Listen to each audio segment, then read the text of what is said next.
Purple Prose, Bisexuality in Britain, edited by Kate Harrod, Chapter 15. Let's do something about this. Getting started in bisexual activism. If you've been reading the chapters of this book in sequential order, then by now you have a better understanding of bisexuality, the bisexual community in the UK, what biphobia is, and how bisexual erasure, or invisibility, hurts people. If you've been paying attention, you might even be starting to get cross. What right do people have to oppress us? Who decided that bisexuality would be erased? And what's the deal with the lack of services, information and support? But also you might be thinking, what can be done about it? What can we do to fight against it?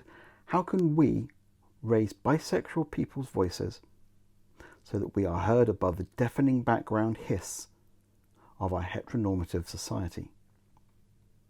There are a lot of big LGBTQIA+ organisations fighting homophobia and transphobia, working to support LGBT people, trying to teach people the message that it's not okay to be prejudiced. In recent years, some of them have started to say, and biphobia, in these contexts.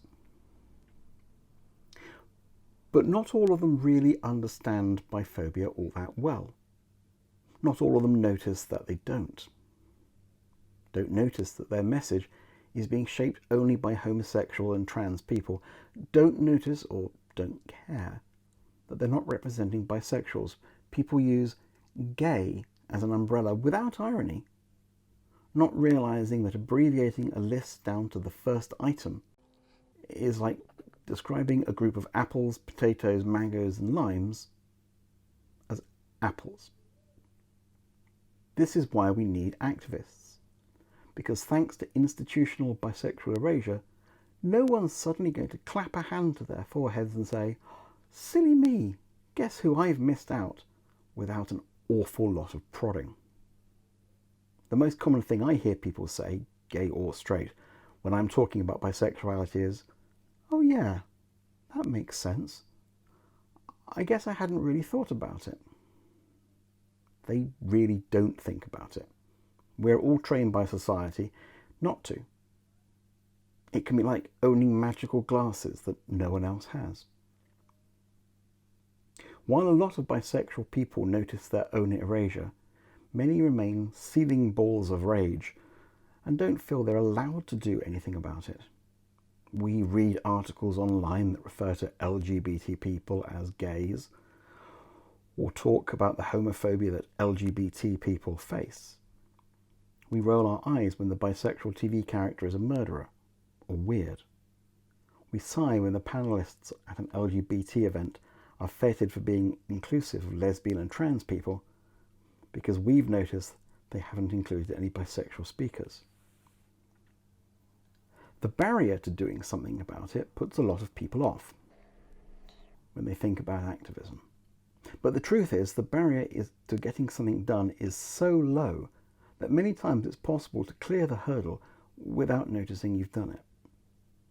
There are no secret powers that buy to oversee bisexual activism. There's no cabal. We don't need anyone's permission to start. If what we're doing isn't pulling in the same direction as other people, that's okay. We're all working to make bisexuality either less erased or more visible. The erasure versus invisibility question is a prime example of an area where it's actually useful that people are taking different sides. For some people, the invisibility idea is the perfect metaphor, while for others, the erasure metaphor works better. The net result of people working on either is to wear down people's assumptions about sexuality in society, about who is straight and who is gay, and which people could possibly be bisexual, expressed in questions like, what, him, but he's married? The more differences in language and outlooks we use in our activism, the wider the audience we address. You might think you're a lone voice in your community, but you won't have the only ears. The first step for many people is realizing there are other people, just like them, who are also bi. Still, some people reading this will think that they can't make a difference. Surely activism takes certain skills, commitment, dedication, and especially time. Not necessarily. One first step. I asked a number of existing bisexual activists what they would suggest that someone could do if they wanted to raise the profile of bisexuality in 15 minutes. The common theme I could immediately see among the answers was something that I agree is the most immediate and useful way to raise the profile of bisexuality in a community. It doesn't matter if the community is colleagues in a workplace, a friends list on Twitter or Facebook, a family, church, a social group, or a geographical setting. It's an immediate flare that says, there are bisexual people here, and it startles some people, sure, but others see it and feel immense relief because it means they are not alone. It's this: come out.